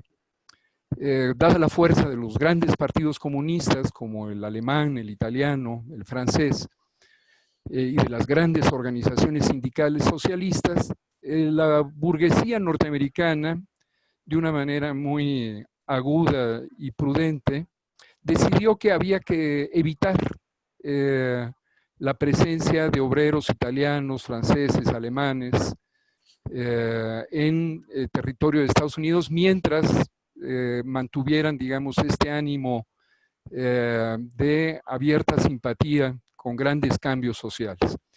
Y entonces se redujo de una manera dramática al grado tal que en los años 20 la migración mexicana hacia los Estados Unidos, por ejemplo, fue prácticamente 8 veces la migración italiana. Es decir, Estados Unidos decide cerrar las fronteras de Estados Unidos durante esta década roja de Europa y abrir las puertas para el proletariado mexicano. En Gary, Indiana, por ejemplo, había plantas metalúrgicas en las cuales ya a finales de los años 20 casi el 40% de los trabajadores de una planta metalúrgica tan al norte como Indiana eran de origen mexicano. Esto da una idea, digamos, de lo que era la composición particular de la migración que precede a la crisis económica de 29 y de los 30. Cuando estalla propiamente ya la crisis, pues evidentemente los trabajadores mexicanos, como el resto del proletariado que estaba en territorio estadounidense, pues va a sufrir el impacto. Yo ahora voy a concentrar mi exposición. ¿Cuántos minutos llevo, Luisa Fernanda? Porque quiero ser muy puntual con el tiempo. Edu, no sé si me escuchas, estoy con la pantalla bloqueada. Pero sí yo sí te escucho, pero dime cuánto tiempo llevo. Bueno, ya, perfecto. Pensé que no me estaban escuchando porque se me bloqueó la pantalla. En este momento llevas 5 minutos. Qué barbaridad. Bueno, pues no, voy a perdón, terminar. te quedan 5 minutos, o sea, 7 minutos. Ah, bueno. Voy a de todas maneras, siempre procuro mis intervenciones que sean breves. ¿Por qué me preocupa esto? Porque si nos remitimos a lo que ocurrió en los años 30, en los años 30 ocurrió que se asoció al proletariado mexicano para expulsarlo en aquel entonces con la tuberculosis. Los mexicanos se convirtieron en un grupo de hostilidad pública general por su alta incidencia de la tuberculosis en sus comunidades. La alta tasa de morbilidad entre las comunidades mexicanas no tenía que ver con una natural disposición de los mexicanos a contraer la enfermedad, sino a las terribles condiciones de sus barrios, a la ausencia de servicios públicos como agua potable y alcantarillado en las comunidades latinas y en el hacinamiento y escasez de recursos en muchos de los hogares de los trabajadores mexicanos. Sin embargo, ¿no? Lo que se generó fue una opinión pública para señalar a los migrantes mexicanos como una raza peligrosa y enferma. Un prejuicio que fue construido institucionalmente, como lo muestra el estudio From Exclusion to Expulsion, Mexican and Tuberculosis Control in Los Angeles, 1940, en donde se asociaba cómo la comunidad de trabajadores migrantes eran quienes transmitían la peste blanca, la tuberculosis y otras epidemias hacia el resto de la población. Había el argumento, voy a decirlo en inglés, the argument that Mexican bodies were especially prone to tuberculosis as succumbed rapidly to its ravages served two purposes. In an era that idealized the strain and vigor, the argument enabled whites to view Mexicans as inherent weak. Y entonces esto incluso se transmitió al movimiento sindical, por ejemplo, como el Arizona State Federation of Labor, que todo el tiempo estuvo presionando para grandes restricciones de los mexicanos en lo que fue un proyecto de estatuto en donde se consideraba que solamente los blancos podían tener la calidad de ciudadanos del trabajo, en Arizona y en otros estados del sudeste. En aquel entonces, las organizaciones sindicales de Arizona asociaban permanentemente su afiliación con lo que tenía que ser una membresía blanca. ¿Cómo voy de tiempo? Bien, no te preocupes, yo te aviso faltando 2 minutos, te quedan 4. Bueno, voy a concluir. Ahora sí comparto la pantalla. Entonces, el gran problema que se le viene a México es de que en el curso de unos meses no sería remoto pensar de que se empiece a asociar la presencia del COVID-19 con comunidades peligrosas, como las comunidades de trabajadores migrantes latinos dentro de Estados Unidos, como parte de una lógica para iniciar lo que ocurrió en los 30s, la deportación masiva de cientos de miles de mexicanos hacia México como consecuencia de la profunda depresión y del desempleo masivo. Quiero por último, y ahí tengo mucha más información sobre esto, concentrarme en cuál es el impacto, ¿no? Y para eso voy ahora sí a compartir mi pantalla, concluyo con ello, del desempleo, el verdadero impacto. En Estados Unidos hay la tendencia a que para ser desempleado solamente lo puedes ser si pagas impuestos. Entonces, evidentemente eso reduce de manera notable la cuantificación, al menos del Bureau of Labor Statistics, de quién está realmente desempleado. Entonces, como no quiero pasarme mi tiempo, voy a ir rápidamente a estas láminas. Ya estoy compartiendo pantalla, todavía no. Paso a compartir pantalla. Ya está viendo mi pantalla, ¿no?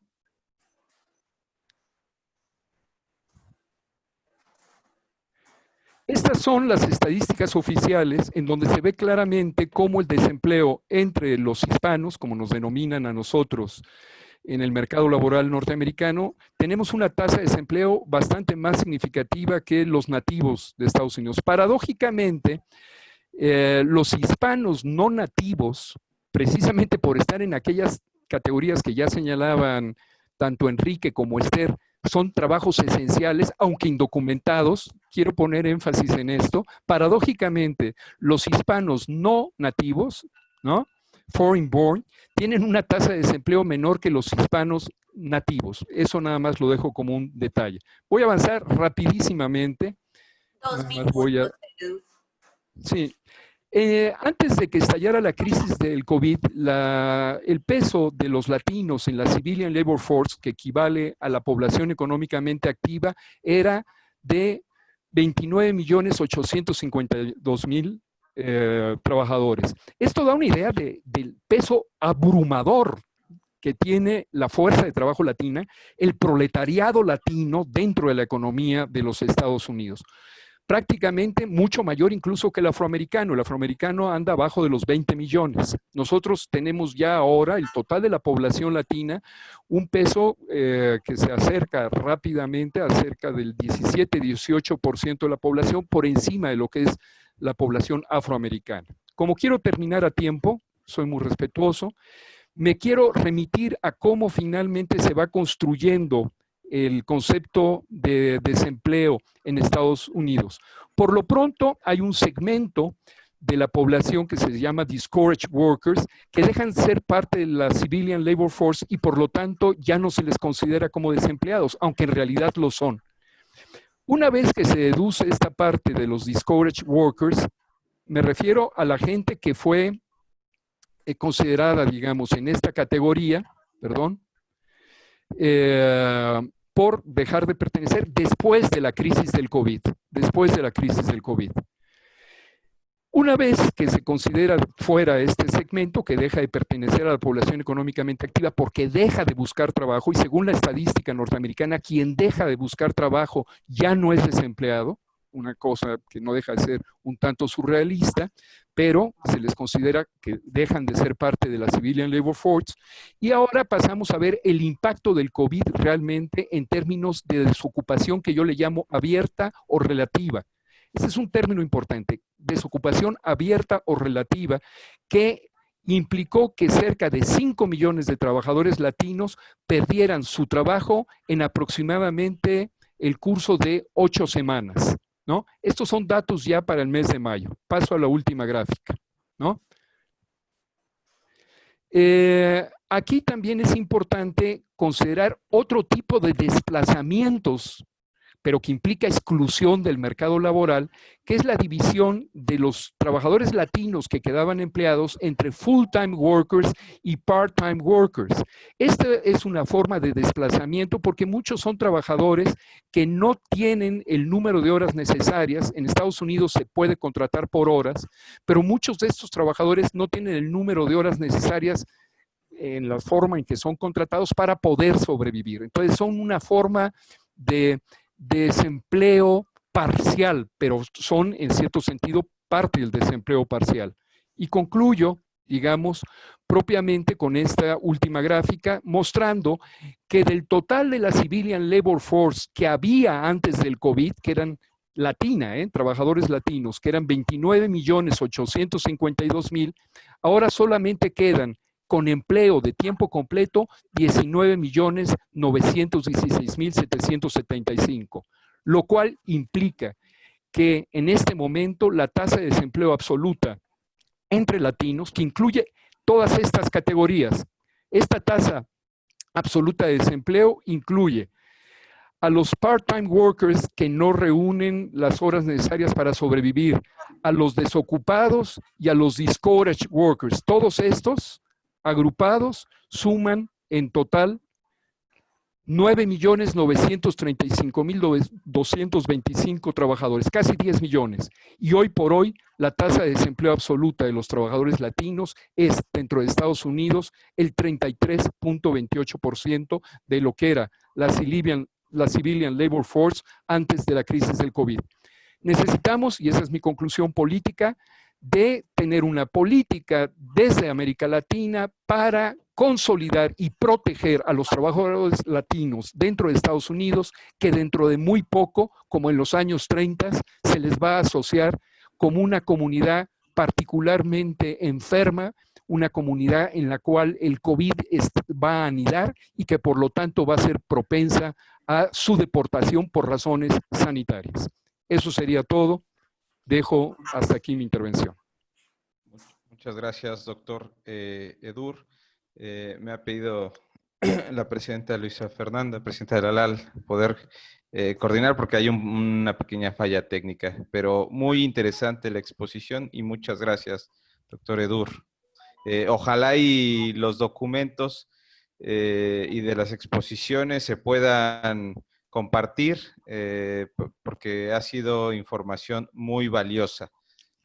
Ahora le daremos la palabra para cerrar este foro al licenciado Óscar Alzaga. Óscar Alzaga, quien es miembro de la Asociación Nacional de Abogados Democráticos y asesor jurídico del Sindicato Minero. Óscar, ¿puedes activar tu micrófono, por favor? Todo gusto, creo que ya. Gracias. ¿Sí ya quedó? ¿Se escucha? Te escucha bien. Gracias. Miren, yo quería compartir con ustedes una reflexión breve sobre la conquista de Latinoamérica por los españoles y la herencia nefasta que nos dejaron a partir de esta reflexión. Ustedes recuerdan que cuando llega la conquista al poco tiempo se crean las leyes de Indias para tratar de frenar los abusos de los encomendaderos, de los mineros, de los españoles que venían a explotar las riquezas del país.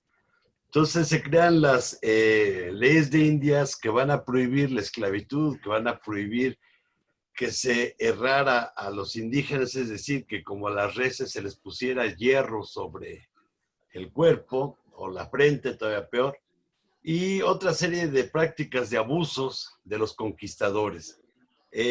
Pero anterior a estas leyes de Indias, existía en España una legislación que incluía una figura medieval muy importante que prevalece hasta el momento actual y que en nuestros países latinoamericanos se practica con más empeño que incluso la propia España.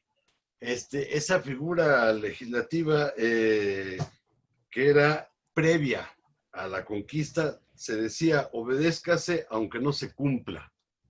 Y era una práctica en España muy desarrollada que se llevaba a cabo donde se exigía y se planteaban las leyes, pero a la vez eran las propias autoridades unos violadores profesionales de esas mismas leyes para prevalecer sus intereses ante la justicia. Esto es, no sé si se sigue oyendo. Sí, esto es importante porque aquí en la colonia va a ser todavía mayor el peso que tenga en América Latina esta figura que permitía la simulación legaloide de los derechos de los trabajadores, de los derechos ciudadanos, de los derechos de las personas de aquellos tiempos. Entonces, así arrancamos con una fuerte dosis de incumplimiento de las normas, y esto va a ser permanente en nuestros países. Si hoy quisiéramos resumir los 36 años de neoliberalismo en México, de 1982, que empieza el primer gobierno en México neoliberal, a 2018, esos 36 años, me parece que tan brutales como las reformas que se hicieron fueron el incumplimiento de la norma. Es decir, los contratos colectivos en nuestro país no hubo ninguna norma que los promoviera, y sin embargo fue la práctica y la imposición patronal sobre los sindicatos, la complicidad de los líderes corruptos y de las autoridades y de los gobiernos de ese tiempo.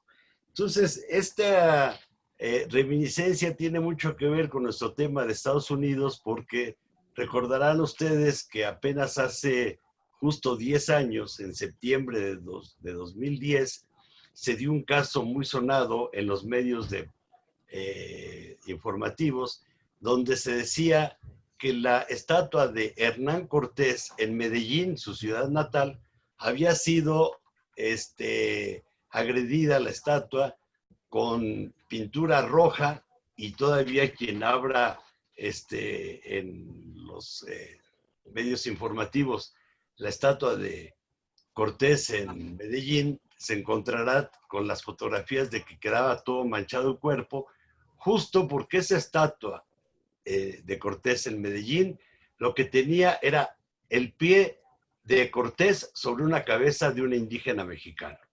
Entonces, seguramente algún mexicano que pasó por ahí, indignado, hizo ese gesto, como hoy lo están haciendo con la figura de Leopoldo II, una de las mayores bestias que haya dado la historia de Europa, precursor de Hitler, que sometió al Congo belga en las peores condiciones. Hacía guerras de exterminio, no guerras de colonizadores, y menos guerras, la guerra en su propio nombre lleva la agresión. Esto es interesante porque cuando se dio aquel caso, España se paró indignada. Eso es interesante, porque lo hicieron sobre todo los conservadores y monárquicos españoles, desde luego no las fuerzas progresistas españolas, que entendían perfectamente lo que aquello significaba. Y se justificó diciendo, esto es interesante, por el presidente municipal de Medellín, o el jefe del gobierno, no sé cómo se llamara, dijo, lo que se pisaba no es la cabeza de un indígena, es un ídolo azteca lo que está pisando. Entonces, la NAD en aquel tiempo mandó una carta a la prensa diciéndole que la barbaridad que había dicho esa autoridad española sería el equivalente de que el conquistador Tarik, que inició la conquista árabe sobre España, tuviera en Arabia una estatua en donde estuviera pisando al Dios católico de los españoles, que sería exactamente el equivalente.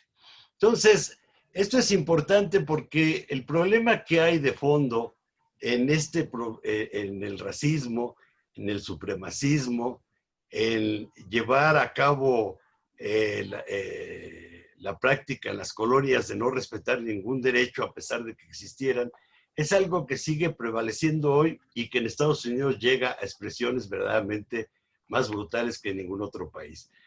Pero es un buen momento también para recordar que la mayoría de los conquistadores españoles tienen monumentos en toda España, igualmente agresivos, de conquistadores más brutales todavía que Hernán Cortés, que ya es decir, como Pedro de Alvarado, como Nuño de Guzmán aquí en México. Nuño de Guzmán en las historias que se han escrito sobre él y la conquista que hizo y la fundación de la Nueva Galicia hacia el norte de Jalisco, Nayarit y otros estados, era verdaderamente un tipo que si no asesinaba a los indígenas o los usaba para, en una trata de esclavos, mandarlos a otros lugares, al Caribe, por ejemplo, arrasaba y destruía los pueblos, incluyendo mujeres y niños. Era verdaderamente, como dijo José Emilio Pacheco,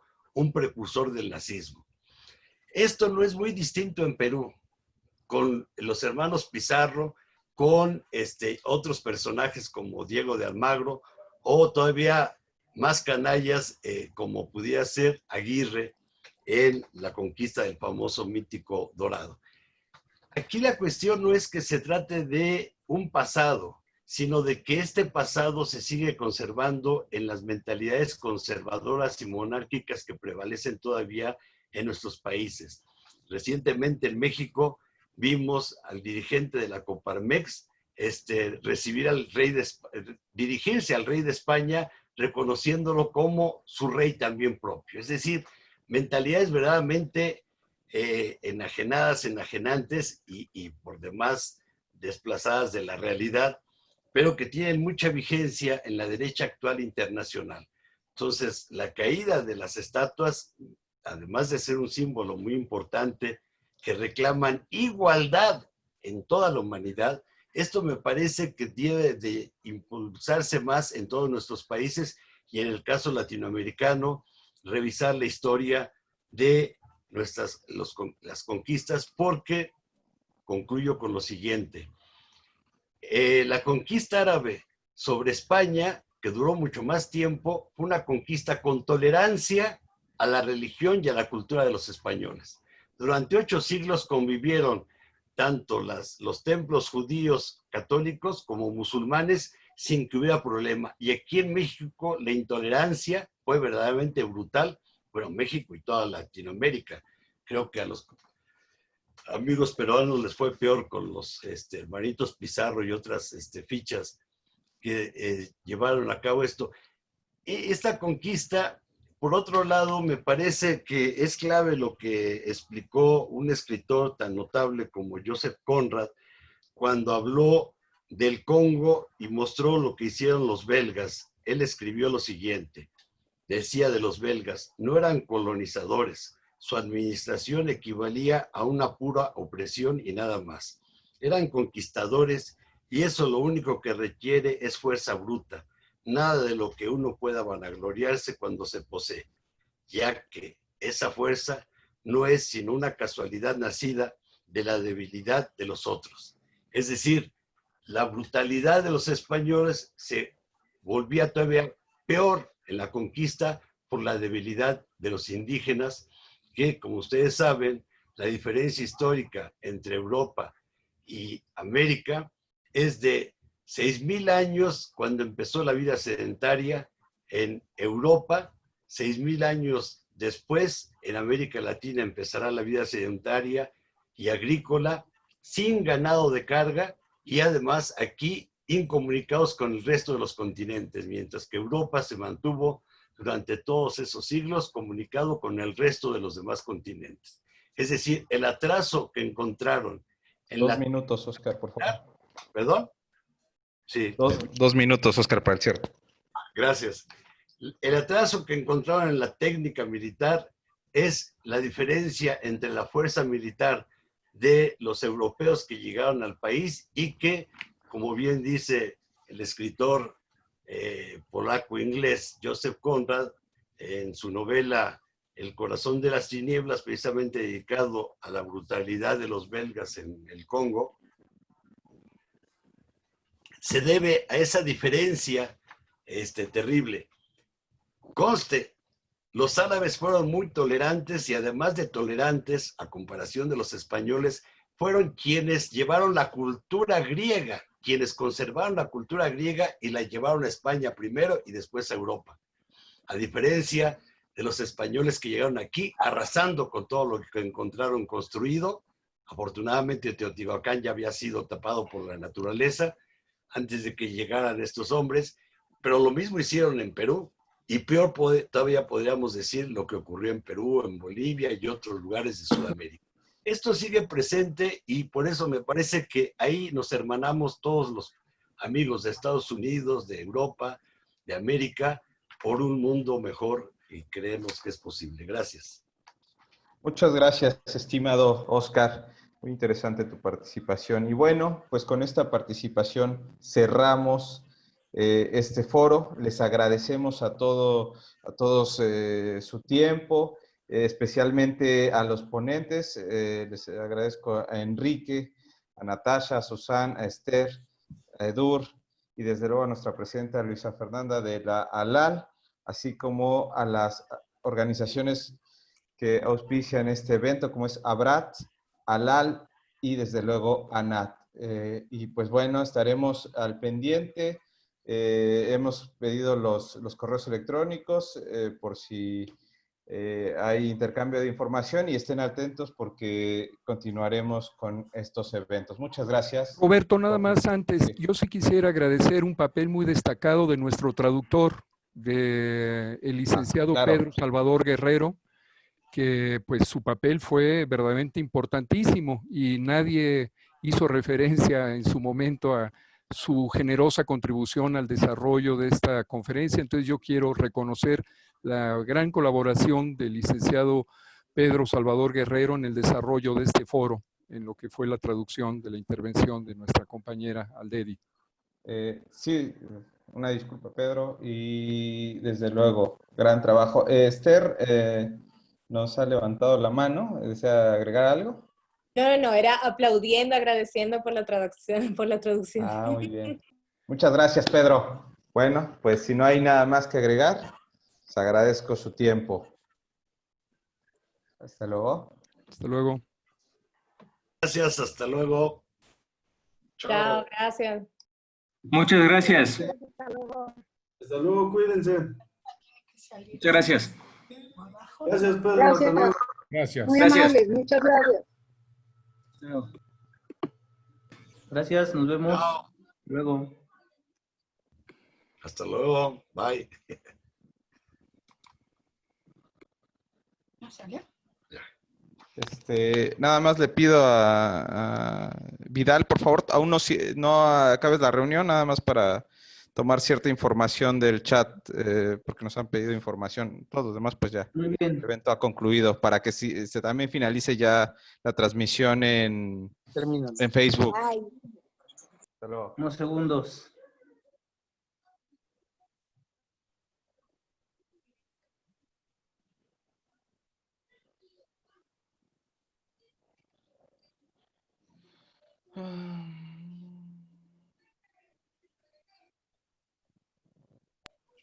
Sí, ahorita que finalicemos la reunión, toda esta conferencia quedó aquí grabada y lo subimos y si quieren les mandamos allí el link para que lo puedan descargar. O también está en la página de Facebook donde se transmitió. Sí, se va. Okay, gracias. Gracias al equipo técnico, también un gran trabajo, compañeros. Gracias. Para la próxima nos sincronizamos 10 minutos antes. Sí, no, bueno, así es el trabajo, ¿no? Sí, pues sí. Se va aprendiendo en la marcha. Sí, claro. Tatela. Roberto, si quieres, también el chat queda guardado. También Ok. el chat queda guardado. Si quieres, ahorita te lo mando para que no estés anotando. Por favor. Sí, por favor. Muchas gracias. ¿Tienes mi correo o por qué vía me lo...? Lo mando a Vidal si quieres y ya que te lo mando. Ok. Muchas gracias, compañero. Órale. Agradezco.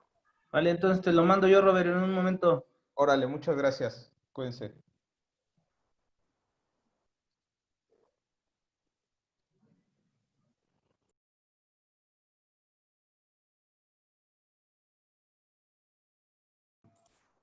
Bueno, ya vamos a finalizar la reunión. Que estén muy bien. Hasta luego.